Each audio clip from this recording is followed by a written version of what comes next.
Welcome to Lift Your Legacy. My name is Jacob Rupp, father, husband, and rabbi. And each week we bring you an inspiring person or message to help you unlock your inner potential and create change that will impact the future. Thank you for listening, and let's get to it. Yes, I'm so excited about this interview with Rabbi Shlomo Slatkin and his wife Rivka. They are marriage therapists from the Marriage Restoration Project. And it's really crazy because usually they're on the end of the asking the questions. And here we sort of turn the tables a bit. We get into a lot of very deep issues that have to do with marriage and why and how.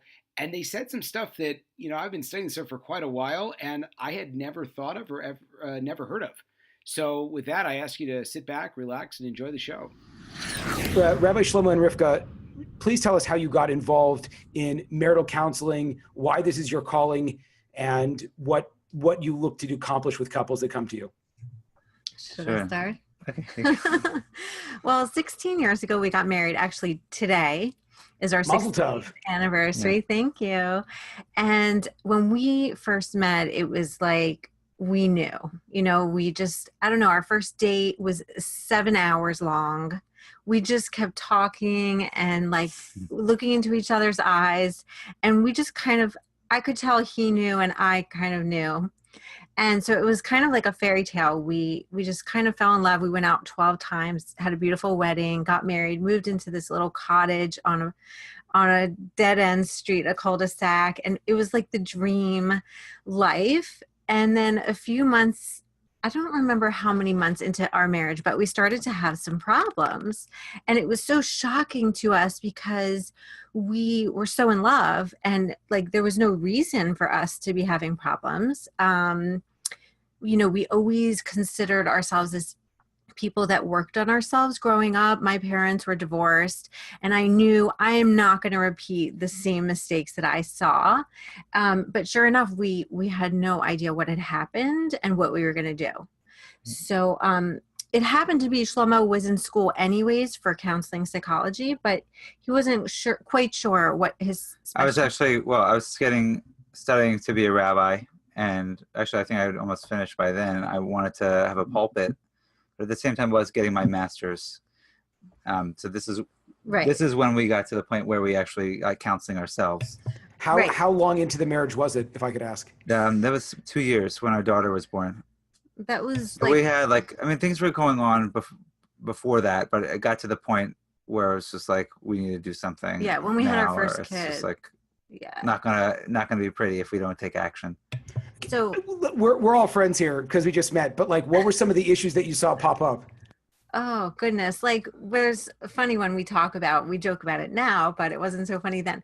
So, Shlomo was really looking forward to, we didn't rehearse this. Shlomo was really looking forward to having family meals, Shabbos dinner. And, I would come to the I'd be at the table, and when I finished the soup, I'd go to the couch and lay down.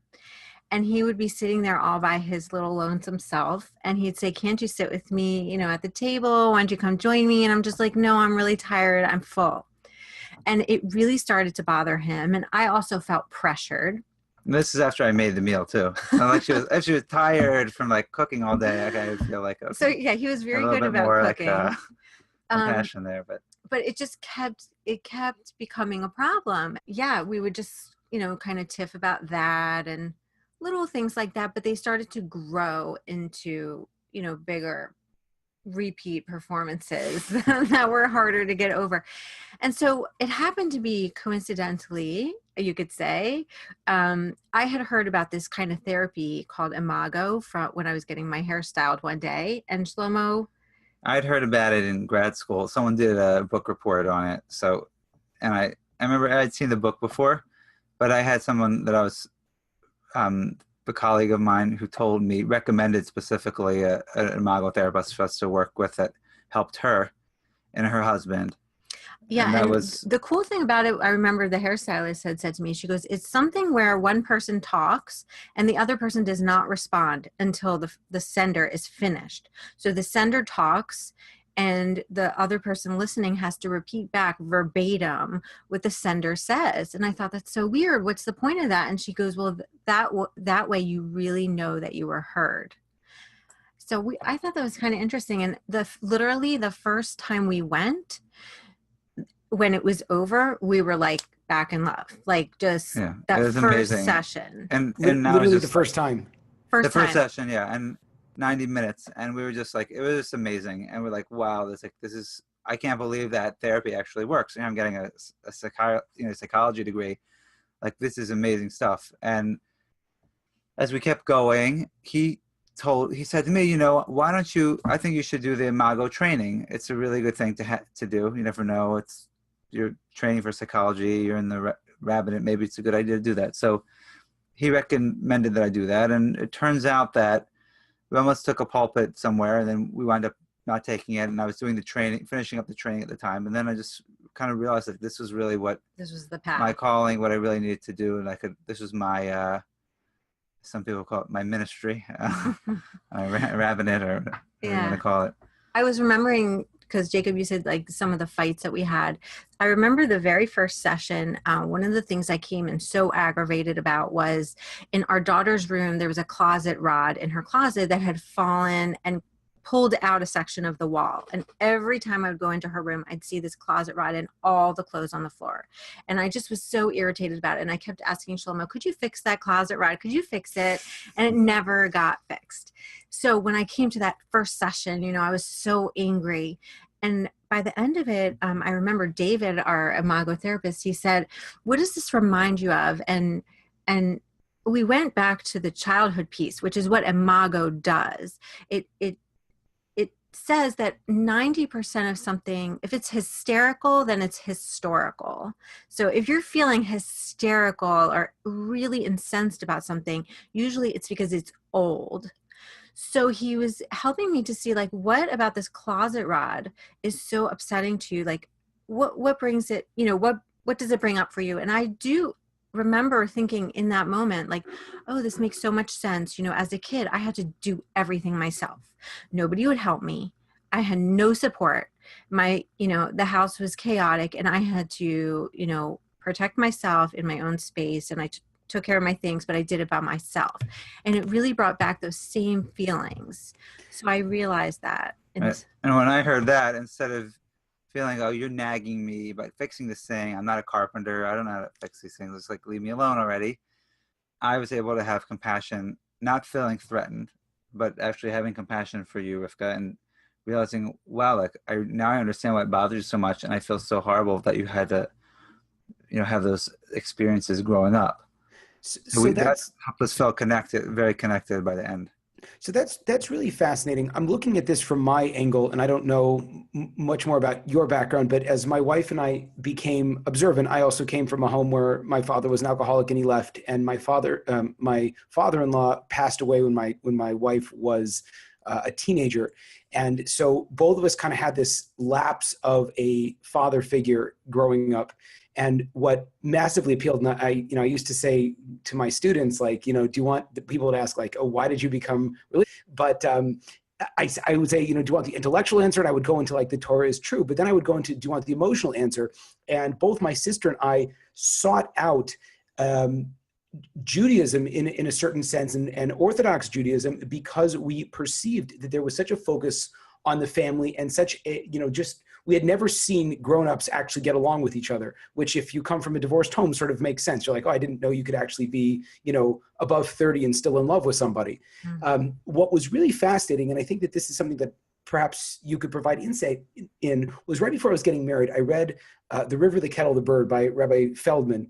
And it was the biggest buzzkill I had ever read in my life, because here I was prepared to, become the world's greatest husband. And, and then he's like, well, there's a good chance that your wife might not fall out of her chair in joy at your classes that you give at the table. And he kind of this like crazy reality check. And I think that that's something that is increasingly difficult for a lot of us who sort of put our expectations on the relationship, and then find that through kids, through work, through all of these experiences, which drive people in various directions, that the expectations aren't lived up to. So how do you help people now? And it was a perfect example with what you shared with your own story. How do you help people cope with their expectations of their spouse and their disappointment, so to speak, when it doesn't work out?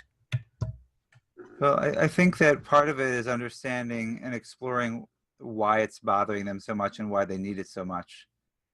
Because some of it's just, some of it might be just, I don't know, societal expectations, or if someone's coming into the religious world and has the idea of kind of what they're looking for. But if they start getting conscious about where it's coming from and why it's so important to them, or whatever these expectations are, and if it's something that's from the childhood, it helps them be able to understand each other's needs better and also kind of work towards them together. It doesn't mean that all because you want to say like a whole class at your Shabbos table that your wife should have to listen to it. But at the same time, if she can understand maybe where that's coming from, if there's some deeper need that you have there, be able to work through it together and to be able to understand why it might be hard for her to listen and why you might need to be able to share it so that you can kind of meet each other halfway. But once we're not conscious of it, we're just both getting defensive and both putting up those walls, and it's just leaving us with a lot of tension and a lot of disconnect. But it's actually, and taking your point further, so you were saying get conscious of why you want to share that so much, and then why she's not able to hear it. Yeah. To look into the deeper. Right. Why it would be bothering the other person. Yeah. We also know. Oh, were you going to say something? No, please. We also know in Imago, we believe that there's 3 stages of the relationship. So we mentioned the first one, which is romantic love, when we were just totally in love. Your spouse, you complete me. Everything is, we finish each other's sentences. It feels so good. We are one. We are know one. Each other forever. Right. Yeah. And then we get into the power struggle, and that's usually 6 months to 18 months into the marriage. It's always going to happen. And the problem is most people think, this isn't what I signed up for. This person is not as, interested in me as I thought, or this person isn't as intellectual as I thought. And so people think, oh, I made a mistake and I should have married the other girlfriend. But what they're not realizing is that's actually supposed to happen, because our partner has the very thing that we need to heal ourselves. We have a missing part of ourselves for whatever reason, whether your dad growing up said, don't show off, or don't talk, or, so we kind of cut off different parts of ourselves, and our mate has the missing puzzle piece that we need to grow. So when we're in that power struggle, it's actually an opportunity to kind of reclaim those missing parts, right? Right. So, yeah, I mean, this is a good point, that when couples understand that the power struggle is inevitable, then it gives them the realistic expectations of, I know that we're going to fight about things. I know that we're going to have challenges. And as we explore the challenges and get conscious of them, we realize that those challenges are dafka what we need to grow. It's like, talk about the Ezer Kenegdo, that, that Chava was the helpmate against Adam, that she was there to, it seems like a contradiction. She's either to help him or she's to oppose him. So the idea is that the opposition is actually, in the relationship, is what will help him to grow. Meaning the fact that there is an opposition, the fact that there is that conflict, it's really an opportunity to get conscious about it and work through it and grow, because we see that conflict is going to be tailor-made. It's going to trigger you, like if I had some issue about not being, needing to have people at the table, I'm gonna find someone who's going to really bring that out so we can work through it, so that Rivka can heal my needs by being able to be there with me, and for me to heal whatever her issue is about not being there by kind of being a little bit more relaxed about it. And does that make sense? So these are two. One is, I just want to reaffirm something, and then I wanted to push a little bit further. Question number 1 is, Imago is not a Jewish program, correct? No. So, but this program suggests that the very issues that you need to work on your spouse is sort of, tailor-made for that you sought that out on some deep subconscious level. Exactly. Which is exactly what Judaism says. Yeah. And this is exactly why when we did this, and one of the things that I just felt like, well, this makes sense to me on a very deep level. It's not just that, we felt connected, but also this is Torah. This is like, I don't know, is that Torah? It's Chachma, or it's definitely, it's definitely true. And I've seen it, that the issues that come up with couples, it seems like, oh, here it goes again. We can get locked into content. How are we going to figure this out? When we just work on having the couple connect and talk about it and understand it, it always goes back to the childhood. We always see that there's something deeper there, and it's always the thing that we need most from our partner is the thing that's hardest for them to grow. So our complaints are really, it's amazing. It's really like the idea of having like a tikkun, basically, that we're here to complete each other and complete ourselves. If a person feels like, okay, I have to be out of the house, in the office, building my, I have to do the, whatever it might be, that entrepreneur, whatever it is, and just be out of the house all the time. And the spouse is like, no, I really need you here. And draws him back, or vice versa. Is the way to solve that to essentially help the partner that's upset to see that maybe their expectation for where they were supposed to be wasn't necessarily realistic, and what's realistic is right inside of their home? Or do you try to like tailor the spouse to help the other one, like, quote, achieve their greatness? Does that make sense? Yes. Yeah. I think what you're saying, well, there's a little story that I think could help. Once upon a time, there was a hailstorm, and the hailstorm loves to hail, right? She loves to be an entrepreneur. She loves to do things that are energetic. She likes to have a lot of energy and be around people and talk about things. Doesn't have to be a woman. I'm just saying she. And she loved it. She needed it to grow, right? So she would rain down her hail on her partner, who was a turtle. And the hail would just kind of rain down harder and harder on the turtle's shell. And he would feel less safe, and he would go further and further into his shell. And she would get so nervous because she needed to hail, and she needed attention and appreciation from her partner, the turtle. To be seen. She needed to be seen. That was her deepest need. And the turtle just felt more and more threatened by her loudness and by her energy, and retreated and retreated and retreated into his shell, until one day he just became a snapping turtle. She hailed so hard one day, and he just became a snapping turtle. Like those postal workers, the quiet postal workers. It's been a while, thank God. We haven't seen one of those for a while, I think. So I really think this is so helpful when people see this. There's two types of energy, and usually one spouse is going to be the hailstorm and one spouse is going to be the turtle. In our case, I'm the hailstorm and Shlomo's the turtle. I'm guessing, Jacob, and I've never seen your wife, but you have a lot of energy. So I'm guessing maybe you might be the hailstorm. So your energy is going to, it's very loud. My energy is very loud. I'll speak for myself. And at times, Shlomo can go deeper and deeper into his shell. And that causes me to feel more and more threatened because I'm not being seen. So we see this so often in our workshops. I'll divide up the room and say, if you are the turtle, come with Shlomo. And if you're the hailstorm, come over with me. And what we do is we yell across the room and share what it's like to live with each other. So a lot of times I'll say, okay, turtles, what is it like to live with a hailstorm? And they'll say things like scary or unpredictable or loud. I think my wife uses a train analogy. Like she's just kind of on this train that's just like barreling down the tracks. We're not really sure where it's going. Yeah. She has no clue where you're taking it. Right. Like totally unpredictable. Right. And then I'll say, okay, hailstorms, what is it like to live with a turtle? And we'll say slow and, boring and tired.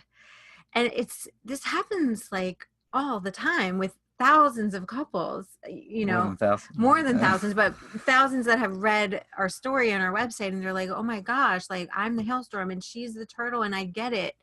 So once if people would know that there's opposing energies in the marriage, and it makes sense, and if we can work on creating safety for the other, I think that is what would bring the other to the table, rather than like a hailstorm would say, let's work on it. Let me fix you, let me show you what I need.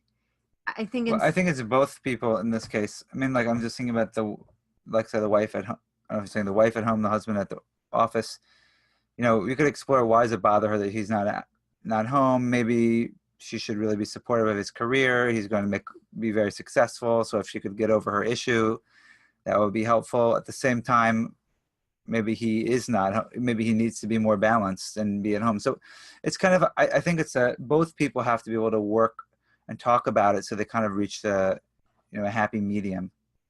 Instead of, it's not about one person kind of giving in to the other. I mean, both people getting more conscious. And if the choice is yes, okay, my goal is that you become like, a multi-millionaire, real estate agent, and I'm going to sacrifice my home life so that you can work as many hours as possible. If that's the choice to make, that's the choice you make. But, ultimately we want to be able to talk about and get conscious of it, both people's needs and why it's bothering them, why it's triggering them.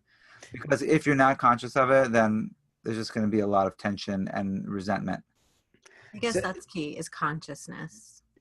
Becoming aware of the different personality types and then trying to figure out the best way to accommodate, you're saying, is the beginning of the solution. Right. Yeah. And also their needs, what are their needs and what are they getting, what is triggering them also. And as part of the work you do, helping people articulate those needs, because I think as you mentioned, so many of the needs that we have are, profoundly, deeply rooted in our past. And, one of the concepts that, that I've been working through is that, kind of the closer that you get as a couple, the more afraid you are in a lot of ways to take the risks and to say the things that you really want, because you don't want to, rock the boat. But at the same time, it becomes increasingly difficult to feel like you're really you, because you just don't want to rock the boat. Because, so how do you deal with that kind of an idea? So the beauty of Imago is that it's very structured. Our number one focus is safety, as Rivka was talking about.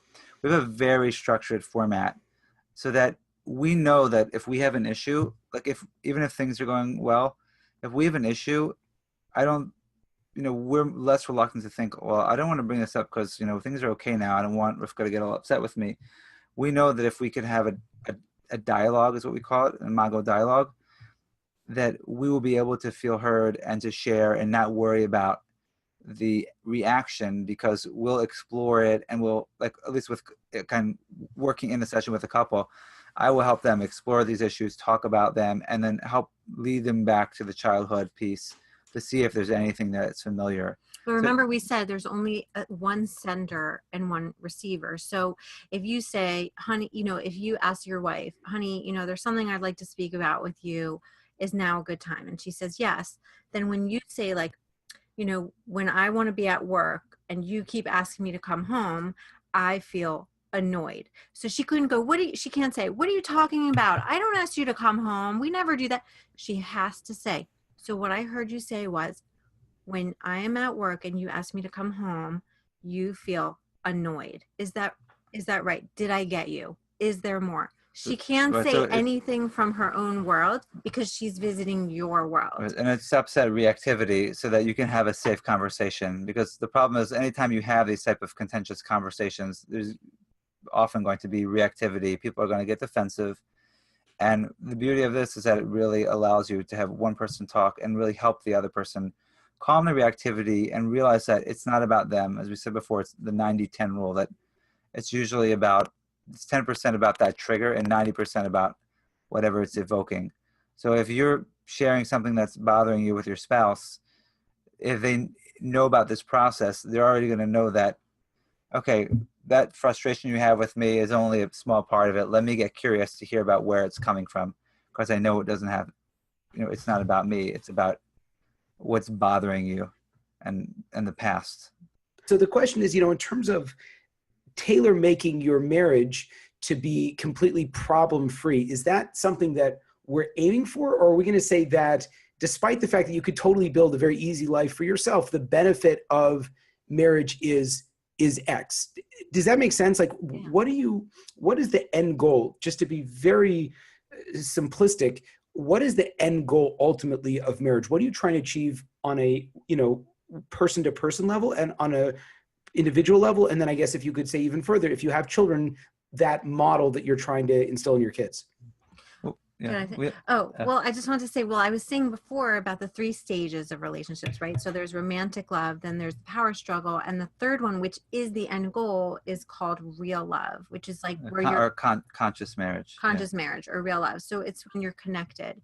So it's not that you're conflict free, but when conflicts come up, you're able to talk about them in a way that you're connected, and you can get through it in a connected way. So you're never going to be most people are never going to be conflict free. Well, I mean, at some point, I know Harville Hendricks and his wife Helen, they they've been doing this for 30 plus years. And they always said, like, you're never really going to get to the promised land. It's always going to be kind of on the journey. But now, after doing this for so many years, they've gotten to a place where they call zero negativity, where they've actually kind of eradicated all negativity in their relationship. I think maybe the kids are out of the house, so it's probably easier. But still, I believe that, for most couples, at least realistically, there's going to, as you said, there's going to be conflict. But we believe that marriage is for the purpose of growth and healing. So marriage is, it's not just to, it's not just going to be this fun thing, this where you're just kind of getting, everything's just going to be easy, but it's to achieve your wholeness in life. So it has those challenges, but once we work through the power struggle and get to that real love, to that conscious marriage, you achieve the goal, which is, healing the past, the unfinished business of childhood, as we could say, and achieving that growth and healing that you could only do in the context of kind of being re-triggered and working through those issues that have not been dealt with. So it's a very powerful and spiritual, and it's empowering personally and as a couple. So to reiterate, the idea is that for the individual, is healing and growth. Is that healing and growth? Your partner has your missing pieces from, growing up. We lost certain parts of ourselves, and your partner has the exact flip side of the same coin, that you need to reclaim those and become whole again. And so, and again, which is so cool, but on a psychological standpoint, you're saying that's all worked into the subconscious of why you're attracted to who you're attracted to. The imago means image in Latin. And the idea I was trying to figure out, I was like, I know what that means. Like, yeah, it's almost like, some people miss me if it's Japanese. It sounds like almost like Bashar, like we have this unconscious image of our ideal partner, but at least the imago says that it's your positive and negative characteristics of your primary caretaker. So you're looking to recreate the childhood, the unfinished business of childhood, but you're unconsciously looking for that. You're looking for that partner. Which is so wild, because it's like, not a bad childhood. Why would you want to do that? But it always happens. You can't avoid it. We always recreate our childhoods, whether it was a good childhood or not, because that's how Hashem made it for us to become whole. That's how again. It gives us that opportunity to rectify it. So let's switch it around. So you basically spend the rest of your life trying to redo and fix up the childhood. So now when you're parents trying to work on the kids and knowing that they're going to go through the same process. Exactly. Well, hopefully that when we become more conscious, we will be aware, because our kids are going to trigger us in the same way that we were wounded growing up. So You're gonna mess. You're darned if you do. If you get conscious about it, then you can choose. Oh wait, why is this one kid getting under my skin, but like my wife's okay with him or her, but the other kid, drives her crazy, and I'm okay, because there's certain, once we explore that, and it's a mirror. It's a healing opportunity for us, that we can see that, well, like I need to work on this, or I need to heal this part of myself, because I'm seeing this in my child. That's why I'm getting triggered. And what can I do instead of reacting and, wounding them? What can I do to take ownership for my stuff? So it's just really an enlightening. There's an Imago parenting book as well. So it's just it's a whole nother way of looking at things. It's all about living a conscious life and not just living out of reactivity. But does the Jewish world need this? And subsequently, or part B, do you you mentioned, and I want to perhaps dive into that and explain that, you said that you only will work with couples if they're willing to commit to a very intense 2-day session, and then, have a little bit of follow-up after that. But you think it has to be solved, very profoundly. You said that you get a lot of people in crisis at that time. So the question is this something that universally should be broadcast and taught, or are you looking more or less only to kind of bring this stuff up when you're in crisis, or is a couple supposed to be consistently working on this just to make a good marriage great? So I think this is something it's helpful for any couple at any stage. Now, obviously, couples in crisis it's much more acute, so they really need to deal with it. But I don't think any of us are prepared for marriage, and I think that most couples are struggling, and sometimes we just sweep it under the rug and we just kind of live like roommates instead of soulmates, and just kind of have, we call it like an invisible divorce. Like, okay, we're still together. It's not so volatile, but we're not connected. So I think anybody can benefit from it. And I think this is something sorely needed in not just the Jewish world, but the entire world. I see that, part of what I feel that this approach allows us to do is really differentiate, meaning to be able to see the other person's point of view and to validate it and to realize that I don't have to agree with you. You can have a whole completely different way of looking at things than I do, and it's completely okay and valid, and I can see why you would think that way. And this is sorely missing in my opinion, and just if you look at the world, all the division and conflict, whether in this country or the world at large, we're really unable to see that it's possible to have another point of view. And this has been the great source of, dispute within the Jewish community, different factions in the Jewish community. And you can look, in politics, American politics, and just all the, I would say all the wars and all the strife for history, that not being able to really, you don't have to agree with the other person, but it doesn't mean that they have no right to exist or no right to have their way of thinking. And as long as it's not, aim to destroy another person, it's a whole different way of looking at things.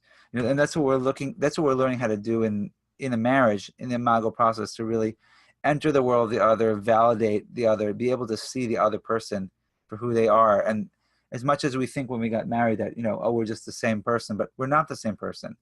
And acknowledging the other and really being in a relationship with someone other than ourselves, not an extension of ourselves. That is the kind of highest form of relationship, being able to differentiate. So I think it's a universal lesson. And so the idea is ultimately that the marriage brings out, I guess, the inner conflict and kind of forces you to deal with the inner conflict, because if you're not married, so then you can sort of sweep it under the rug and become very unbalanced. But the marriage is sort of like that alternative balance to you that makes you have to deal with it. And then oftentimes what you're spewing out at your spouse is really your needs needing to be solved. And ultimately you have to go into yourself first. And then I guess the idea is if you can fix yourself, then your marriage gets fixed. And then eventually somewhere down the line, the world gets fixed. And you fix it together. You fix it together. Right. That's the key. Because there's a lot of times people make a little bit of a mistake where they say, I'm going to work on myself, then I'm going to come back to the marriage all fixed. And really that's not as powerful as working on it together. Because again, you're flip sides of the same coin. Right. And the thing that I need most from Rivka is the hardest thing for her to give me. But when she gives that to me, it helps heal my childhood wound. And mine. And it helps compel her to grow in the way that was not, was difficult for her, and vice versa. So we always have this growth and healing paradigm. So in individual work, you can grow and work on yourself, but you really can't achieve the level of healing that you can within the relationship, because the relationship is where the healing occurs. Even if you would say that, psychologists would say, one of the things that what makes individual therapy work is that relationship between the therapist and the client. But ultimately it's artificial. 15 minutes done, you write them a check and you're done. This is, you have a commitment, an everlasting commitment to your spouse. That's the highest possible human relationship you can have. So that's fascinating. So you would actually advocate, which is, I guess, an interesting question, is if one of the parties is ready to kind of take the next step in their life, you would say, and the other spouse is kind of going through the day in and day out of life and it doesn't really want to do that. You would actually encourage, either I guess both of them to come to you, or that the spouse should want to bring the other spouse along. Otherwise it will create kind of more of a division as they go on their self-actualization process. It's possible. There are people who can self-actualize and work on it and have responsible therapists who can help them take responsibility for themselves and not kind of pick on their spouse. But sometimes people get into themselves and it becomes like almost a selfish pursuit. It's like, I'm so elevated, and then we judge our spouse, which is the opposite of what a self-actualized person is supposed to do. Conscious as right. So, it really depends. It's not, if you can do it in a right way, but a lot of times it's not done and it takes you away from the relationship. Amazing. Thank you. I feel like we could talk for quite a while longer. But just for the sake of brevity, how do people find you and get access to the important work you're doing? Sure. So they can visit our website, themarriagerestorationproject.com. And Shlomo just created an online marriage school, and that really goes over his 5-step process for achieving a happy and healthy relationship. And so the marriage school is open now until September 12th. It can be found at soulmatesnotroommates.com. That's 2 M's, soulmatesnotroommates.com. And it's great because he's very methodical in taking people through a 5-step process. And I just find that people find that it's really easy to kind of understand all these concepts in a very practical way going through the school. And if people need something more, they want something in person, we have a group workshop coming up September 10th and 11th, which you can read about in the Marriage Restoration Project. And we also have our private program, as you mentioned. Also, you can read on that site. You guys got a podcast also, right? Yes, we have a podcast. Yes, it's called Can This Marriage Be Saved? There's some really good episodes on it. And yeah. Fantastic. All right. Thank you so much. I really appreciate the time. Thank you. Thank you, Jacob. There you have it, folks, another inspiring episode. If you enjoyed this, I ask you to please share this with your friends and to like us over on Rabbi Rupp through Facebook or on YouTube. And the more that we're able to get these important messages out, the more that we can really make an impact in the world. So I encourage you, please, to stay tuned. We have a ton of amazing speakers coming up, and also to tell your friends about it. Thank you very much.